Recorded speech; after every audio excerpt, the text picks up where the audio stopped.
If I had to create an alternate portfolio full of 8 stocks that I do not currently own, what would be those 8 stocks? Which ones would I choose? Well, first let's go over which stocks I currently own and are exempt from this list. If you're new to the channel, I have a public portfolio that I recently started, and our positions so far in that portfolio are AMD, Amazon, MasterCard, Zeta, Celsius, ServiceNow, Elf, Meta, and SoFi. However, I do also own a lot of stocks in my private portfolios, and those stocks are Uber, Google, Microsoft, Nike, ASML, Adobe, and Duolingo. So all of these stocks will also be exempt from this list. And over time, I'll consolidate all of my private portfolios into my public one, but for now, these are ones I only have in private portfolios. So today I'm going to go over 8 stocks, and I'm going to go in order by position size. So the first stock I go over is going to be the one I want to be largest position, second stock, second largest position, and etc. So in this alternate portfolio, the stock that I would want to be my number 1 position is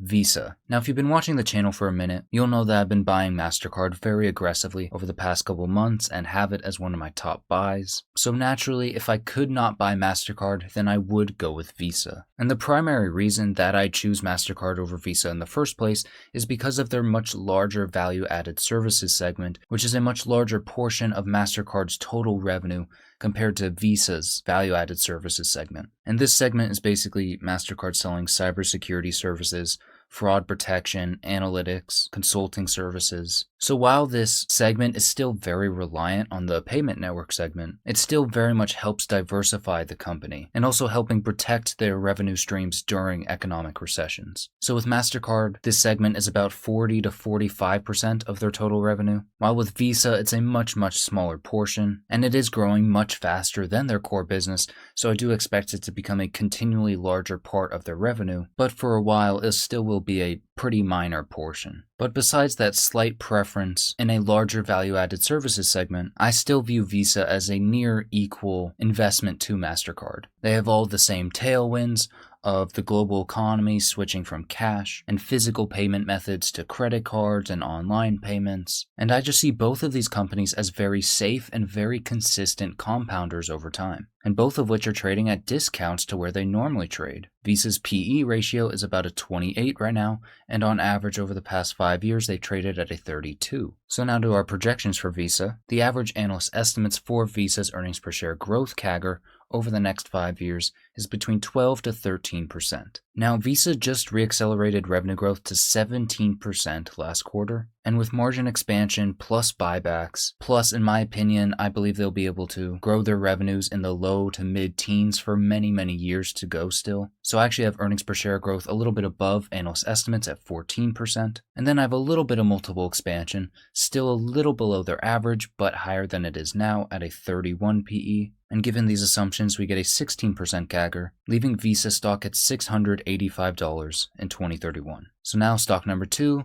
what I would want to be my second largest position, we have Netflix. Now I won't go too deep onto Netflix in this video, but if you'd like to see a deeper dive onto the company, going over their flywheel, going over their immense opportunity with their ad tier over the coming years, then I would recommend that video. But to give my quick projections for them, analysts project that they'll do between 18 to 21% earnings per share growth. So I went on the low end of that with 18% growth, and then I have multiple expansion from a 24 PE to a 32. Now 32 seems a little bit high, but Netflix's historical average over the past 5 years was actually in the 40s. So 32 is still very historically low for Netflix. And given these assumptions, we get a 24% compounded annual growth rate, leaving Netflix stock at $226 in 2031. Now stock number 3, we have Salesforce. Now this may seem like kind of a pivot from another SaaS company being Intuit that I've talked a lot about, but I also don't own. So the main reason I would actually choose Salesforce over Intuit is essentially because Salesforce's entire business model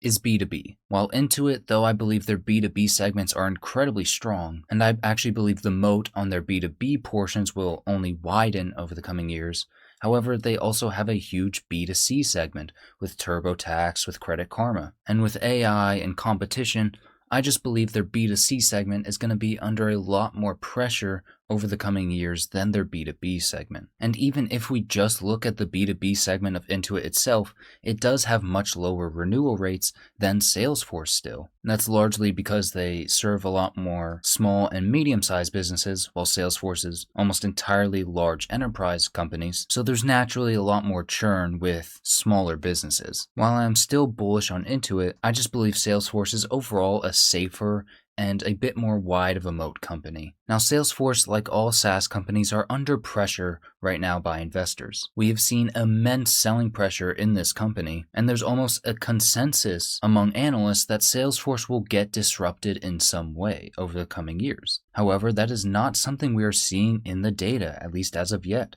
If anything, we are actually seeing revenue growth re-acceleration from Salesforce. They've been re-accelerating revenue over the past couple quarters, and this is their fastest revenue growth since 2023. And again, we've seen immense selling pressure on this stock lately, so with their very depressed multiples, management has decided to be incredibly aggressive with buybacks. This seems like a fake metric, but it's entirely true. Salesforce reduced their total shares outstanding by over 10% in a single year. Now, Salesforce won't be able to consistently reduce their share count as they did last quarter to this extent, but they're going to continue to buy back shares very consistently, adding a huge boost to their earnings per share. And like I've talked about with Adobe and ServiceNow, they are already implementing AI agents into their platform and are already seeing real material revenue from these businesses. Salesforce's AI agent that they have implemented into their platform is called Agentforce, and in the latest quarter, its annual recurring revenue surpassed the $1 billion mark, growing triple digits year over year. So this is an already very meaningful new revenue growth driver for the company and will continue to become even more meaningful as it scales. And if we look at Salesforce's average PE over the past 5 years, it is 183, while they're trading at an 18 PE right now. Now, this 183 is artificially high because they had very depressed earnings in 2023 and 2022. But if we go back to just the last 2 years, their average PE has still been a 41. Salesforce has been historically just a very wide moat company with such a predictive revenue stream, just consistently growing double digits. So they have historically had a very high premium placed on the stock. However, again, we've just seen that absolutely collapse over the past year. So now going to my projections, the average analyst estimate has earnings per share growth between 10 to 13%. I believe Salesforce will easily be able to do a 13% earnings per share CAGR. And then I have multiple expansion from a 17 PE to a 27, which is still vastly lower than even their 2-year average. And given these assumptions, we get a 23% CAGR, leaving Salesforce stock at $429 in 2031. So now stock number 4, we have Mercado Libre. Now, this is a company with one of the most incredible growth charts of any company I've ever seen. On a trailing 12-month basis, they grew 42% in the past year, 40% over the past 2 years, a 46% CAGR over the past 5 years, and a 47% revenue CAGR over the past decade. Now, if you've never heard of this company, Mercado Libre is most often described as like the Amazon of Latin America. Now, though that comparison makes sense, Mercado Libre has an e-commerce store in Latin America like Amazon does, and they've built out all of this infrastructure, fulfillment centers, they have planes, they have vehicles, again, like Amazon has built. So in that regard, that comparison does make sense. However, at this point, Mercado Libre is expanding their business in a much different way than what Amazon is doing. Now, if we look at what Mercado Libre's main other business, besides first and third party sales on their website, we have Mercado Pago, which is their fintech business. Now, Mercado Pago was initially created to simply facilitate secure transactions on their website, but since then it has evolved into a massive financial business for the company. They provide a digital wallet, they have off-platform payments like peer-to-peer transfers, they also even provide card readers to physical merchants, they provide financing and lending services. So more how I view this company, I view it as almost an infrastructure play on Latin America. Again, they've built out all of these fulfillment centers and logistics in Latin America much better than anyone else has. Their fintech business is growing incredibly quickly and is becoming even more ingrained into the economies of Brazil, Argentina, and others. So this is a company that I just see growing incredibly quickly for many years still to go in the future, and I believe they will continue to dominate and gain market share in both their e-commerce business and their fintech business. So now to my projections. Analysts believe that their earnings per share will grow at a CAGR between 24 to 27% over the next 5 years. I went a little bit above that at 28% earnings per share growth, and then I multiple compression from here from a 43 PE to a 30. Given these assumptions, we get a 19% CAGR, leaving Mercado Libre stock at 3.9K in 2031. Now stock number 5, we have American Express. Now, American Express has an incredible business model and network effects working for them. Now, when you go to the store and you use an American Express card to buy something, American Express is taking a much higher take rate compared to if you used a Visa or MasterCard. Now, merchants obviously don't like this. Letting customers use a payment method where you as a merchant directly make less money if they use that method, as a merchant you'd probably reasonably say, I don't want customers using that payment method at my store, at my restaurant, whatever. So why do most merchants still allow people to pay with American Express cards at their stores? Well, that's because American Express on average attracts wealthier,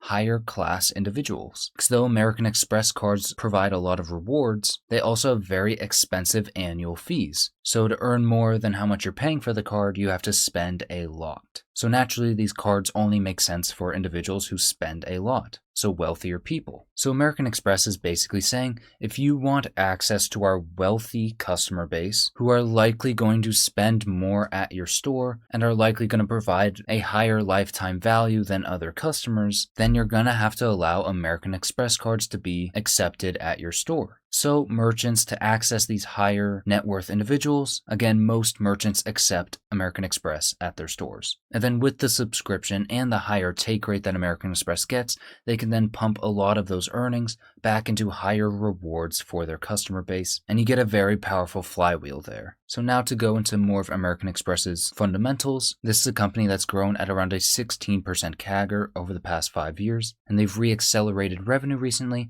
back into the double digits, and I believe they'll be able to grow 10% plus for many years to go in the future still, and they've been able to consistently grow their earnings per share faster than their revenue because of slight margin expansion along with buybacks. This is also a company with a pretty high dividend yield and have very consistently raised their dividend over time. Again, this is a very high quality company that has very consistently brought down their shares outstanding over time, returning a lot of cash flow back to the shareholder. So now to my projections. Analysts believe they'll do between 11 to 14% earnings per share growth, another case where I went slightly above at 15%, and I have very slight multiple expansion from here from a 21 PE to 22. This is not a Visa, this is not a MasterCard. They do take on more risk than those companies and are obviously not as high margin, but I do believe they deserve a PE ratio that's around at market levels or even a little bit higher. So given these assumptions, we get a 16% CAGR, leaving American Express stock at $709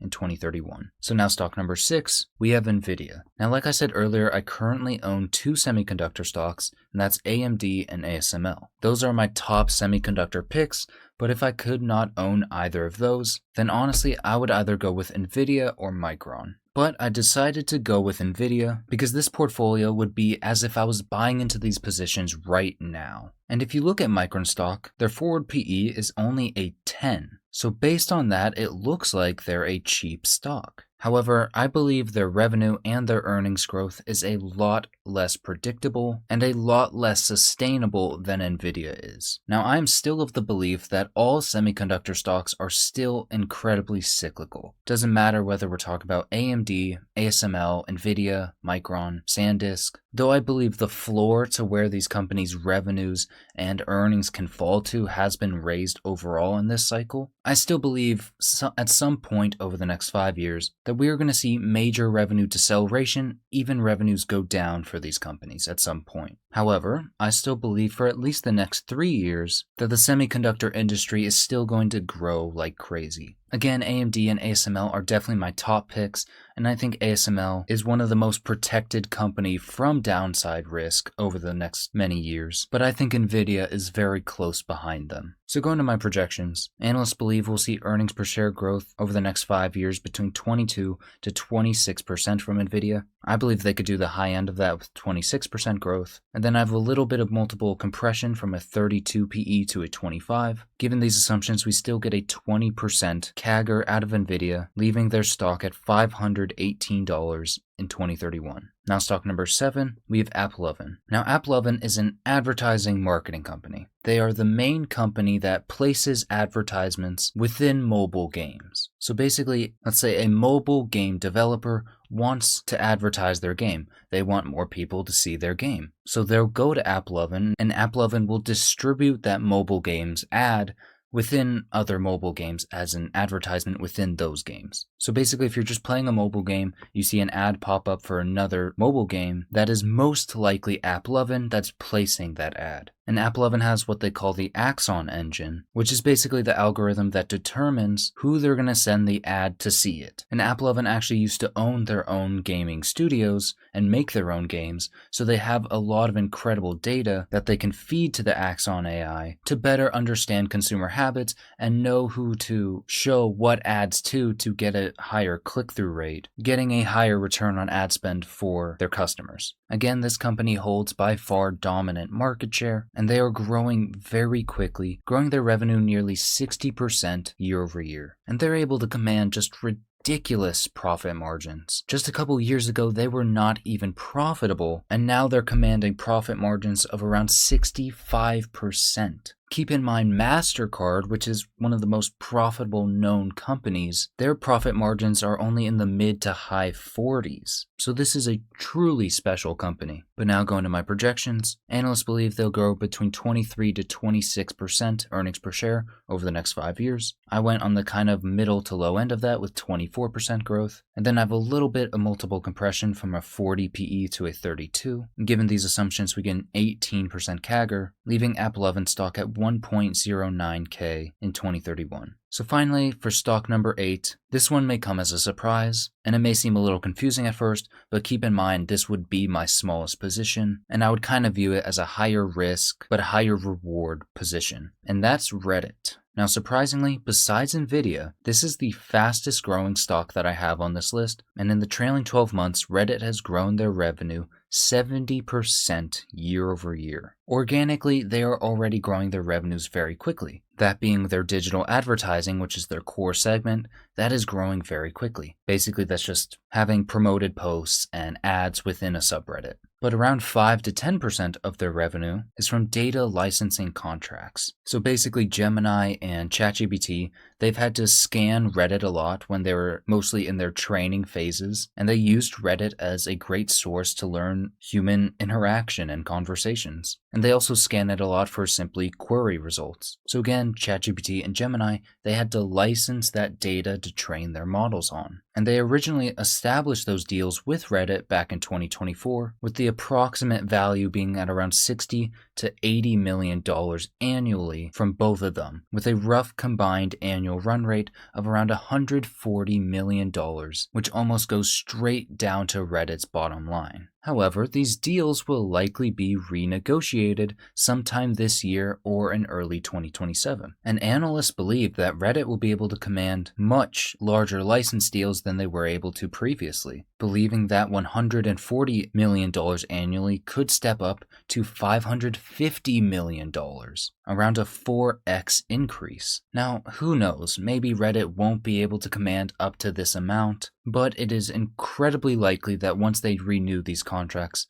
the new contract value will likely be a lot more than the previous ones. But even if that weren't the case, even if when they renew these contracts they get about the same amount, even if that's the case, again, Reddit is still growing incredibly quickly organically. In the latest quarter, their daily active unique users still grew 17%, and their weekly active unique users grew 23% year over year. And though Reddit's ads are not as optimized as, say, Meta, they still have such a long runway of increasing their average revenue per user, with AI being a huge tailwind. dividend. So now to my projections. The average analyst estimate has free cash flow growth between 25 to 28% over the next 5 years for Reddit. So I went with 26% growth. And then from here, I still have slight multiple compression going from around a 2.5% free cash flow yield to a 3%. This will get us a CAGR of around 22%, leaving Reddit stock at $477 in 2031. But I'm going to end this video here. Let me know down in the comments, do you agree with my picks? Do you disagree? Any other stocks you think I should have added instead?